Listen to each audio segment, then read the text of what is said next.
के 11 बजे के बीच में उपस्थित हूं आप सबके सामने। आज इनकी कुंडली लेकर के आया हूं। इनका नाम है विजय और ये अभी फिलहाल दुबई में रह रहे हैं, बाहर हैं, ये नहीं पता मुझे ये कहाँ है, पर बाहर है भारत से। 23 अगस्त 1982 4:20 मुंबई महाराष्ट्र। दुबई और मुंबई। एक बड़ी अद्भुत बात बताऊं, एक बड़ी अद्भुत बात बताता हूं। भगवान राम की कुंडली कर्क लग्न की ही थी और वहां पे सप्तम भाव में मंगल बैठे थे। उच्च के मंगल हो जाते हैं यहां सप्तम भाव में। तो एक बड़ी अनुभूत बात है, यह सिद्धांत है कि कर्क लग्न की कुंडली हो, सप्तम भाव में मंगल उच्च के बैठे हों तो दांपत्य खराब होगा, लेकिन उसकी जो संतति होती है बड़ी अच्छी होती है। और इसको अगर अन्य तरीके से देखें तो इसमें एक बात और भी जोड़ दूं कि मंगल अगर जन्म कुंडली में अच्छी स्थिति बना करके बैठे हो, या केंद्र या त्रिकोण में बैठे हो, या मंगल का संबंध सप्तम स्थान से बनता हो, तो व्यक्ति की जो संतति होती है वो बड़ी। जब भगवान राम को देखिए, भगवान रामचंद्र जी लव और कुश से हार गए थे युद्ध में। ऐसे कई पुराणों में ऐसी कई कथाएं आती हैं जहां पे कर्क लग्न के जातकों की कुंडली में वो जो हुए हैं वो अपने पुत्र से ही पराजित हुए हैं। समस्त त्रिभुवन का मालिक और समस्त ब्रह्मांड का नियंता अपने ही पुत्र से पराजित होते हुए कई बार कर्क लग्न वालों की कुंडली में देखी जाने वाली चीजें हो जाती हैं। मंगल की उच्च दृष्टि है यहाँ। हाँ, ये बड़ी अद्भुत बात है। इसका मतलब एक बात तो पक्का है कि कर्क लग्न की कुंडली, लग्न में ही शुक्र बैठे हैं, गुरु अपने उच्च राशि से केंद्र में बैठे हैं। थोड़ा मैं ठीक होके बैठ जाऊं फिर आपको और बैठाता हूं। यहां देखिए, शुक्ल पक्ष की पंचमी तिथि के चंद्रमा, शुक्ल पक्ष के पंचमी चतुर्थी के चंद्रमा जो होते हैं वो पापक हो जाते हैं। अब यहां पे यही बात हो जाएगी कि शुक्ल पक्ष के पंचमी तिथि के चंद्रमा जो होंगे वो पापक होंगे। तो पापक होंगे तो व्यक्ति के मन, मस्तिष्क और बुद्धि को, व्यक्ति के किसी भी चीज के मिलने को विलंब करवाएंगे। और एक बात बड़ी अद्भुत है, मैंने एक कुंडली देखी थी एस त्रिवेदी जी की, जिसमें उन्होंने ये बात पूछी थी, तो उस सिद्धांत को शायद उसमें मैंने वहां बताया था, यहां भी बता देता हूं कि आपकी कुंडली के चतुर्थ भाव के उपभोग में विष दोष लगा है। इनका सवाल है, मैं कई सालों से 12 साल से विदेश में हूं पर अभी तक अपना घर नहीं बना पाया। यहां गुरु और मंगल बैठे हैं। गुरु तुला के हैं जिसके अधिपति शुक्र, यहां गुरु जो है वो जन्म कुंडली के छठे भाव के अधिपति होकर के बैठे हैं। मंगल पंचम भाव के अधिपति अगर छठे भाव के अधिपति के साथ बैठ जाते हैं तो भवन का सुख, वाहन का सुख, घर का सुख, अपने निजी भवन का सुख विलंब से मिलता है। ये योग हो जाता है, कुहू योग, जिसे मैंने वीडियो बनाया है इस पे। तो ये आपकी कुंडली में घटित हो रहा है वस्तुतः, क्योंकि पंचम भाव के अधिपति छठे भाव में बैठे हों या पंचम भाव के अधिपति छठे भाव के अधिपति के साथ बैठे हों, पर संपूर्ण जो सुख होता है, संपूर्ण सुख जो जहां पे आपको न तो धन की चिंता होती है, न तो पति की चिंता होती है, न पत्नी की चिंता होती है, न बच्चों की चिंता होती है, किसी भी प्रकार की कोई चिंता नहीं होती है, उस भाव को जरा समझना है। तो कर्क लग्न की कुंडली के लिए मंगल सर्वाधिक योग कारक ग्रह होते हैं।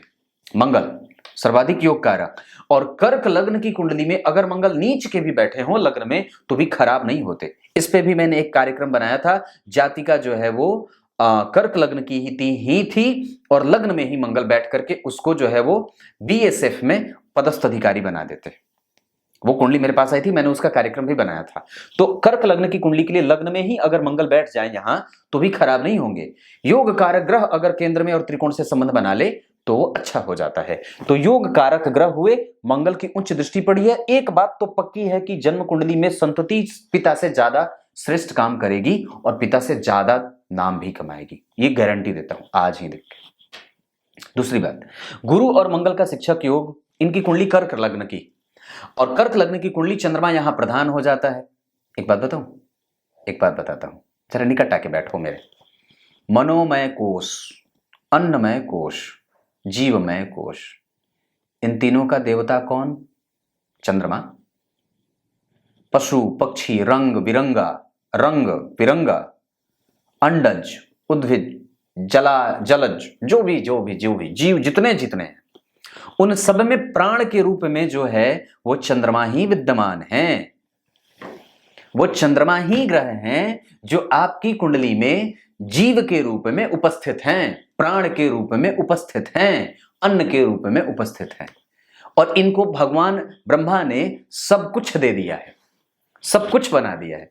इनके रथ में 10 पहिए हैं और एकमात्र ऐसा ग्रह जो अपनी दशा में चाहे कितना भी खराब हो, कुछ न कुछ अच्छा दे के ही जाता है, संपूर्णतया अच्छा ही दे के जाते हैं। तो चंद्रमा की से प्रभावित जो लोग होते हैं वो वस्तुतः छलिया भी होते हैं, बैलेंस करना जानते हैं। इनको पता है कि दरअसल किससे कैसे काम निकालना है। बड़े अच्छे वक्ता होते हैं, बड़े अच्छे व्यक्ति होते हैं, बड़े ही मधुर स्वभाव को रखने वाले होते हैं, 16 कलाओं से युक्त होते हैं। ये चंद्रवंशी भगवान श्री कृष्ण की बात करूं तो ये बात है। तो चंद्रमा जो है वो वस्तुतः व्यक्ति के अंदर प्राण के निर्धारक या प्राण के नियंता। तो आपका प्राण कहां है? यहां हृदय में प्राण, और वो क्षेत्र यहां पे ज्यादा प्रभावित हो जाता है अगर चंद्रमा कमजोर हो तो कफ की प्रवृत्ति बढ़ जाती है। उत्तर दिशा बड़ा बढ़िया रहे, 2 अंक बड़ा अच्छा रहे, सोमवार का दिन अच्छा रहे, 2 तारीख, 11 तारीख, और कौन सी तारीख? 2/11, जिसके अंक 2 जोड़ने पर 2 जो प्राप्त हो वो संख्या और वो तारीख आपके लिए अच्छी होगी। सोमवार गुलाबी रंग, क्रीम कलर, सफेद रंग, कल्पनाशील, कल्पना से युक्त, हमेशा डर डर करके रहने वाला, हमेशा किसी से भी डर के बात करने वाला, और कल्पनाओं में खोया हुआ। सब कुछ है पर फिर भी लगेगा कि मैं कहीं कमजोर तो नहीं हूं, मैं कहीं बीमार तो नहीं हूं, मुझसे कहीं गलती तो नहीं हो जाएगी। और एक बड़ी अद्भुत बात और भी है, इस कुंडली में ये चर प्रकृति का लग्न है, कर्क राशि चर प्रकृति का लग्न। लग्न में ही शुक्र बैठे हैं जो कहां के अधिपति हैं? जन्म कुंडली के चतुर्थ भाव के, चतुर्थ के और 11वें भाव के अधिपति। इस कुंडली के लिए शुक्र बहुत अच्छे भाव के अधिपति नहीं होते, चतुर्थ के अधिपति हैं पर वो पापी भाव के भी अधिपति हैं। लाभ और सुख के अधिपति होकर के व्यक्ति माता से बहुत ज्यादा प्रभावित होता है।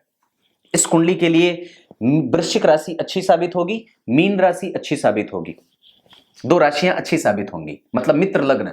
इन लोगों से आप मित्रता कर सकते हैं। इस नाम के शहर में या इस नाम से जो शहर आते हो या इस नाम से जो वर्ण शुरू होते हो, आप उसमें जाकर के अपना कोई भी व्यवसाय बना सकते हैं या कर सकते हैं। वृश्चिक राशि और मीन राशि। खराब कौन? मकर, कुंभ, मेष, मिथुन, सिंह, तुला, ये खराब होंगे, अच्छे नहीं हैं, तो बहुत सावधान होकर के। उसके बाद ये इतनी सारी चीजें। अब आपकी कुंडली में थोड़ी सी चर्चा मैं लग्न पे कर लेता हूं। लग्न 7 डिग्री 32 कला, जवान होने वाला है, पुष्य नक्षत्र के दूसरे चरण का जन्म है। पुष्य नक्षत्र के दूसरे चरण के जो अधिपति होते हैं वो होते हैं बुध। अब जरा ध्यान से मेरी तरफ देखिए, पुष्य नक्षत्र के दूसरे चरण के अधिपति हो गए बुध, और पुष्य नक्षत्र के देवता होते हैं गुरु, और ये नक्षत्र का अधिपति होता है शनि। ये बड़ा ही श्रेष्ठतम नक्षत्रों का राजा पुष्य नक्षत्र।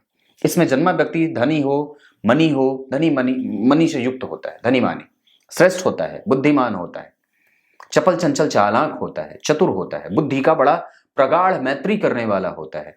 2 लोगों के बीच में कितने भी झगड़े हों, दोनों को निपटा करके आपस में दोनों को मित्र बना दे। वर्षों के चले आ रहे केस, फौजदारी, मुकदमा, कोर्ट, इन सब चीजों को अपने शासनकाल में निपटा दे। बाली और सुग्रीव का झगड़ा भगवान राम ने निपटाया था। हनुमान जी ने जब अहिरावण ने राम और लक्ष्मण का जो है वो अपहरण किया था तो हनुमान जी ने उनकी रक्षा करी थी, और हनुमान जी भी अपने पुत्र से हारे थे। उनके पसीने से जो बूंद टपकी थी उससे एक अज्ञात पुत्र का जन्म हो गया था, जिससे वो स्वयं हार गए थे। अहिरावण जब राम और लक्ष्मण को जब अपहरण करके पाताल में लेके चले गए थे, तब वो बात बाद में बता दूंगा कभी। तो ये है धन कैसा है। धन भाव में सूर्य और बुध बैठे हैं, स्वग्रही सूर्य और बुध साथ में, जो कौन है? जन्म कुंडली के 12वें के अधिपति। अब जरा समझिए कि धन का अधिपति 12वें के अधिपति के साथ अगर युति करेगा तो व्यक्ति को बड़ी बुद्धिमान बना देगा, लेकिन खर्चीला बना देगा, पर सही जगह पे खर्च कभी ना हो। आप हमेशा इकट्ठा करते रहेंगे, लेकिन जब लेने चलेंगे तो पता चला कम है। जब भी कुछ नया करने चले तो पता चला कि इतना तो बजट ही नहीं है, या कोई ना कोई राह में रोड़ा बनती जाए। ये मिथुन राशि है, और दरअसल 12वें भाव के अधिपति इस बात पे उनका फल निर्भर करता है कि वो बैठे कहां हैं, तो धन में बैठे। तो 12वें के अधिपति द्वितीय में बैठ गए, और उनकी दूसरी राशि जन्म कुंडली के तीसरे भाव में, तो तीसरे भाव का पराक्रम, तो पराक्रम भाव में शनि और चंद्रमा का विष दोष, तो पराक्रम भाव में पराक्रम को कमजोरी मिल गई, और चतुर्थ भाव को भी कमजोरी मिल गई, क्योंकि चतुर्थ भाव होता है घर का। तो चतुर्थ भाव होता है घर का, इसका सुख पिछला भाव, वहां विष दोष लगा। और पराक्रम के अधिपति 12वें के भी अधिपति होते हैं। बुध इस कुंडली में अच्छे होते नहीं है, शनि इस कुंडली में अच्छे होते नहीं है, शुक्र इस कुंडली में अच्छे होते नहीं है। तो अच्छा कौन? तो जन्म कुंडली में मंगल। मंगल देखिए, मंगल भी जन्म कुंडली में योग कारक। तो मंगल की दशा जब आए या गुरु की दशा जब आए तो व्यक्ति को इंतजार कर लेना चाहिए, या उस समय इसका प्रयास करना चाहिए एक सही समय पे। तो ये दशा आएगी, अभी तो बड़ा लेट है। शनि की दशा में ऐसा कुछ होगा नहीं, पर एक योग मैं जो देख रहा हूं वो साष्ट्यांशा कुंडली से मंगल और बुध और सूर्य। तो आपकी कुंडली में 2025 में योग बन रहा है, अभी 4 साल और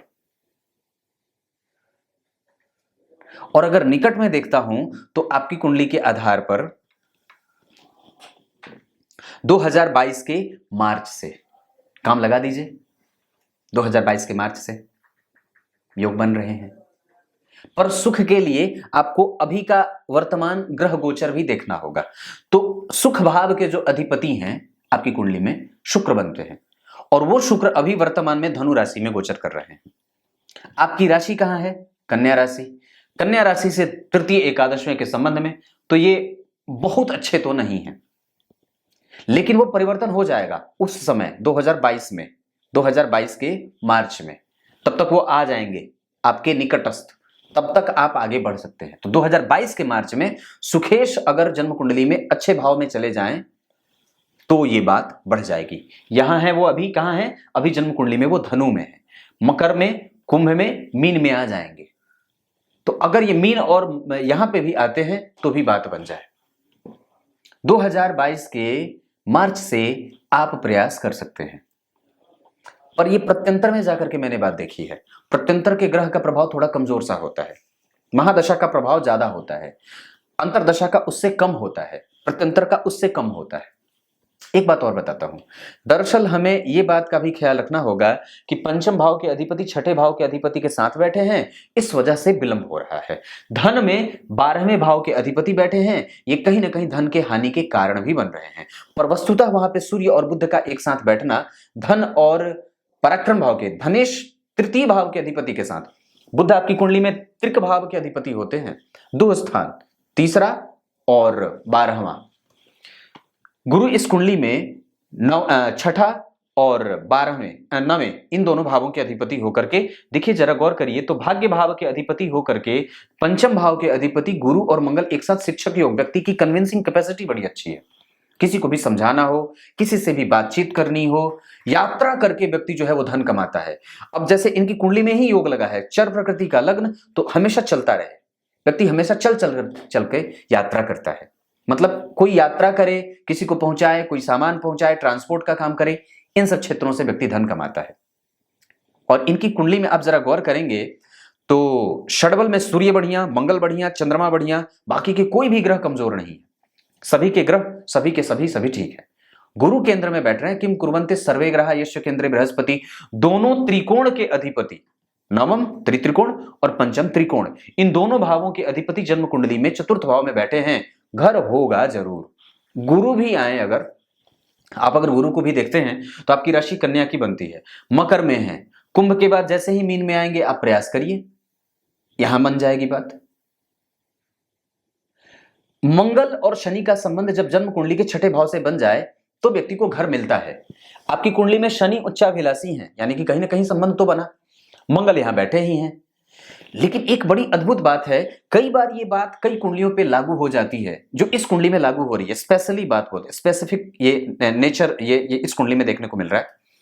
पंचम के अधिपति जब अपना व्यय करने लगते हैं तो कई बार उस चीज को नुकसान में रख देते हैं या कमजोर कर देते हैं। पंचम के अधिपति अपना व्यय कर रहे हैं, यहाँ पे केंद्र त्रिकोण राजयोग भी लगा रहे हैं, और वस्तुतः व्यक्ति के पास क्रिएटिव आर्ट बड़ा बढ़िया है, क्रिएटिविटी बड़ी अच्छी है। मंगल है ना पंचम भाव के अधिपति, नवम भाव के अधिपति के साथ व्यक्ति का धर्म अच्छा, व्यक्ति के पवित्र होने का भाव अच्छा है, व्यक्ति की वाणी अच्छी है, व्यक्ति का कर्म अच्छा है, व्यक्ति का प्रभाव अच्छा है, व्यक्ति का धर्म जिंदा है, व्यक्ति का प्रभाव भाव मजबूत, प्रारब्ध, मेरे पास तो शब्द ही नहीं है, इतनी सारी चीजें अच्छी हैं।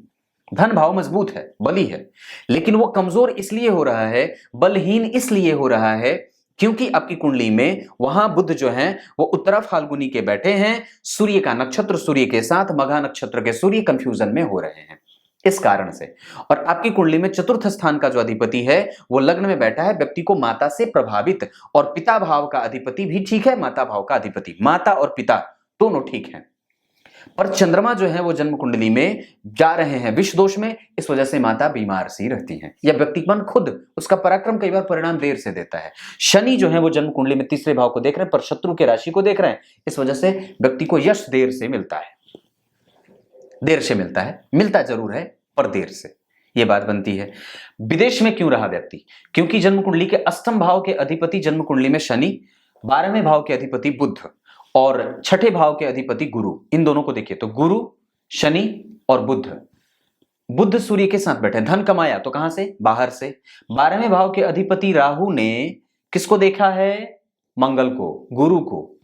गुरु और मंगल कौन? पंचम भाव के अधिपति। यश मिलेगा 12वें, राहु 12वें भाव में बैठे हैं, राहु बलवान, जन्म कुंडली के अष्टम भाव को देख रहे हैं, मित्र की राशि को, इस वजह से व्यक्ति को बाहर भेज देते हैं। केंद्र में शुक्र बैठे हैं जो चतुर्थ के अधिपति हैं, पर व्यक्ति अपना जो मूल जड़ है वो कभी छोड़ेगा नहीं, वो कभी भी बाहर निवेश करना नहीं चाहेगा, घर पे ही निवेश करना चाहता है। अपने जन्मस्थान की बड़ी याद आती है, बड़ी याद आती है। और जन्म कुंडली में विपरीत स्थितियां बन रही हैं, कैसे? अष्टम भाव के अधिपति शनि ने विपरीत स्थिति बनाई है, किसको लेकर के? पराक्रम को लेकर के, क्योंकि व्यक्ति हर बार खूब मशक्कत किया है पर उस पराक्रम को अमृत बनने नहीं दिया, विष बना देता है। क्यों? क्योंकि चंद्रमा है संपूर्ण सुखों का कारक। संपूर्ण सुखों का कारक कौन? गुरु, और उसमें सपोर्ट किसका मिलना चाहिए? चंद्रमा का। वो चंद्रमा व्यय में है, गुरु और चंद्रमा का व्यय में जाना ठीक नहीं होता, चंद्रमा और मंगल का एक दूसरे से द्वितीय द्वादश के संबंध में जाना ठीक नहीं होता। इस कारण से व्यक्ति को कई बार उसका धन उतना बन नहीं पाता, या कई बार उसके काम बिगड़ जाते हैं, उसका पराक्रम परिणाम कमजोर कर रहा है। आपको और भी निकट से आके समझाता हूं। सूर्य बाल अवस्था के डिग्री में है जो वो 5 डिग्री के, चंद्रमा जो है वो 25 डिग्री के बाल अवस्था के, मंगल जो है वो डिग्री में है 18 डिग्री के, वृद्ध हो जाएंगे। गुरु जो है वो बुध जो है वो जन्म कुंडली में 29 मृतप्राय। तो बुध कौन? 12वें का अधिपति। अब जरा ध्यान से समझिएगा, तो बुध कौन है? 12वें का अधिपति। 12वां भाव कौन सा है? संपूर्ण सुख का 9वां, संपूर्ण सुख का 9वां। अगर ये भाग्य कमजोर कर देगा, इस भाव का भाग्य हुआ ये, इस वजह से कई बार कमजोरी मिल जाती है। बुध 12वें भाव का, 12वां भाव कौन है? पत्नी के साथ एकांत में अपने घर में वास करना, वो उस भाव का अधिपति कमजोर, और पंचम भाव के अधिपति छठे भाव के अधिपति के साथ, ये बात बनती है। व्यक्ति का धर्म पक्ष बहुत अच्छा, व्यक्ति का भाग्य बड़ा बढ़िया, व्यक्ति माता और पिता दोनों का समुचित आदर और सत्कार करता रहे, पिता और पुत्र में संबंध कभी भी खराब ना हो, माता का प्रभाव हमेशा जीवन पे ज्यादा रहे, इमोशनल ज्यादा रहे। कई बार पत्नी जो होती है वो थोड़ी सपोर्टिव होती हैं, पर यहां पे चूंकि पापग्रह की राशि बनी है, मंगल की स्थिति है, तो प्रभाव ज्यादा उनका होता है, ज्यादा प्रभाव उनका होता है। नवांश कुंडली कन्या का बना, और यहां शुक्र और बुध जैसा ग्रह, मंगल और राहु, दाम्पत्य को कभी भी खराब मत करिएगा, क्योंकि यहाँ के अधिपति नीच के हैं और इसके केंद्र में यहाँ पे कोई ग्रह नहीं, पर इसके केंद्र में पीछे शुक्र और बुध जैसे ग्रह बैठे हैं। वो शुक्र भाग्य के अधिपति होकर के बैठे हैं। विवाह के बाद भाग्य की स्थिति ठीक है, सुख के क्षेत्र कमजोर नहीं है, पर हम मंगल राहु है, इस वजह से व्यक्ति को नौकरी जाने का कई बार खतरा महसूस होता है। या उसको धन कमाने के लिए दूर जाना पड़ता है, या उसको कई बार अपने डेली बेसिस के इनकम के लिए मशक्कत ज्यादा करनी पड़ती है। ऐसा होता है, और ऐसा कई बार विवाह के बाद होते देखा जाता है। पत्नी जो है वो जलती रहती है, पत्नी जो है वो किसी न किसी वजह से हमेशा घुटन या फिर कोई ना कोई उनको चिंता लगी ही रहती है, दिमाग हमेशा जलता रहता है। उनको कहिए थोड़े शांत हो जाए। सूर्य की स्थिति यहां पे है वृषभ राशि में, यहां सूर्य जो बैठे हैं वो अपनी राशि के, सूर्य का प्रभाव यहां थोड़ा कमजोर, पर व्यक्ति को नैतिक तत्वों का पालन करने वाला, पत्नी भी धार्मिक जरूर मिलती हैं, और व्यक्ति का प्रभाव चंद्रमा और शनि विष दोष में, अपने दाम्पत्य को यहां पे भी चंद्रमा और शनि विष दोष में डाल रहे हैं, यहां भी मंगल, इस पे काम करना जरूरी है। विशेषतया शनि चंद्रमा और मंगल राहु की दशा में, शनि चंद्रमा मंगल राहु गुरु और सूर्य की दशा में, मतलब ये थोड़ा कमजोर मुझे दिख रहा है। अब कैसा है आप ये देख लीजिए, पर उस पर काम करिएगा, उसको कमजोर मत होने दीजिएगा, क्योंकि यहां भी मंगल की राशि है, यहां के अधिपति भी पंचमस्त बैठे हैं, गुरु का यहाँ पे प्रभाव नहीं, शुक्र देख रहे हैं तो ठीक है, सुख तो है, लेकिन कहीं ना कहीं वहां पे कुछ है, एक अनबन सी भी हो सकती है। दशमांश कुंडली में लग्न में बुध और शुक्र का जन्म कुंडली में, यहां पे मानसिक सुख, व्यक्ति कर्म को लेकर के तो सुख प्राप्त कर रहा है, काम में तो कोई दिक्कत नहीं होनी चाहिए, आप वहां पे आलीशान है और आप आराम से भी हैं, उसमें कोई दिक्कत भी नहीं है। अब वस्तुतः मेहनत क्यों? क्योंकि जन्म कुंडली में राहु अष्टम भाव में बैठे हैं, इस वजह से व्यक्ति को मशक्कत ज्यादा करनी पड़ती है, कई कई दिन कई कई रातें लगातार व्यक्ति को जागना भी पड़ता है। उसके बाद गुरु शनि और चंद्रमा का भाग्य भाव में बैठना, यहां पे कई बार भाग्य का बल है, पूर्वजों का आदर भी है, पूर्वजों का सम्मान भी है, व्यक्ति उसको लेकर के एक आशावादी प्रवृत्ति भी धारण करता है, पर फिर भी पराक्रम का संपूर्ण परिणाम नहीं मिल रहा है जितना मिलना चाहिए, या जो मेहनत करने के बाद परिणाम प्राप्त होता है वो कमजोर है। यहां विष दोष, इस विष दोष का प्रभाव यहां इसको झेलना पड़ रहा है। आप हो पराक्रमी, पर उसका परिणाम अभी भी वो विदेश वाले लोग आपका नहीं दे रहे हैं। 12वें भाव में मंगल का बैठना, व्यक्ति को ये चीजें ठीक हो रही हैं, यहां पे कोई समस्या नहीं है। अष्टम भाव में राहु का बैठना, यात्रा ज्यादा हो, मशक्कत ज्यादा हो, व्यक्ति जो है वो उस चीज को लेकर के हमेशा ही उधेड़ बुन में लगा रहा है, कर्म के लिए, काम को लेकर के व्यक्ति हमेशा ही सजग रहा है, और उसको लेकर के हमेशा ही सजगता का भाव रखता है कि मुझे कहां कैसे क्या करना चाहिए, कहां कैसे कौन सा काम करूंगा कि और भी ज्यादा पैसे कमा सकूं, इसका ये नेचर राहु देते हैं। मानसिक शांति और मानसिक सुख आपकी कुंडली में है। शुक्र यहाँ पे ठीक है, हालांकि नीचा विलासी हो रहे हैं, सूर्य यहाँ बैठा है, तो व्यक्ति को कर्म से यश भी मिलेगा, आसपास के क्षेत्र के लोग उसे एक अच्छे व्यक्ति के तौर पे, नैतिक तत्वों का पालन करने वाला और एक स्पष्टवादी व्यक्ति के तौर पे व्यक्ति जाना जाता है। बड़ा ही अच्छा व्यक्ति होता है, बड़ा ही अच्छा होता है निसंदेह, क्योंकि गुरु और मंगल बैठे हैं, गुरु का प्रभाव शुक्र से केंद्र में है। पर कमजोरी क्या है कुंडली की? तो चंद्रमा और गुरु का एक दूसरे से द्विद्वादश में जाना, चतुर्थ भाव के व्यय का जो भाव बन रहा है वहां पे विष दोष का बनना, और चंद्रमा और मंगल का एक दूसरे से व्यय में जाना, ये व्यक्ति को प्रत्येक प्रकार की समस्या का जड़ ये यही बना रहे हैं, और यही जो है वो स्थिति कमजोर कर रही है।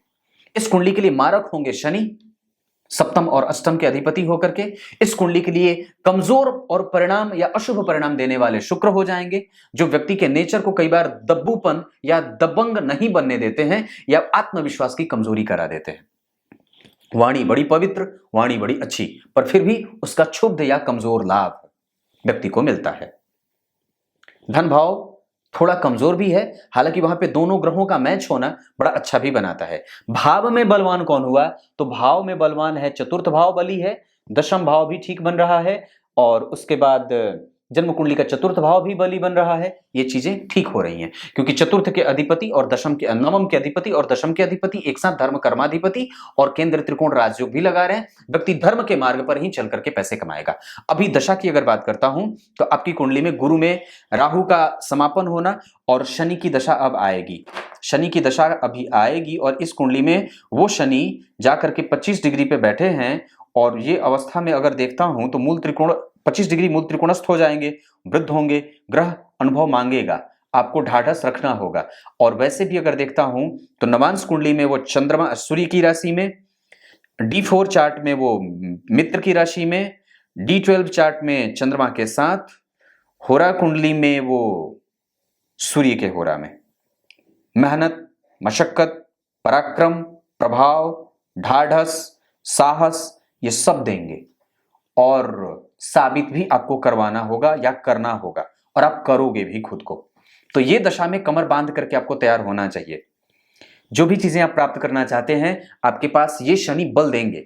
वृद्ध अवस्था के बैठे हैं, इनमें आपको अनुभव, इस दशा काल में अनुभव प्राप्त करने के पीछे भागना चाहिए।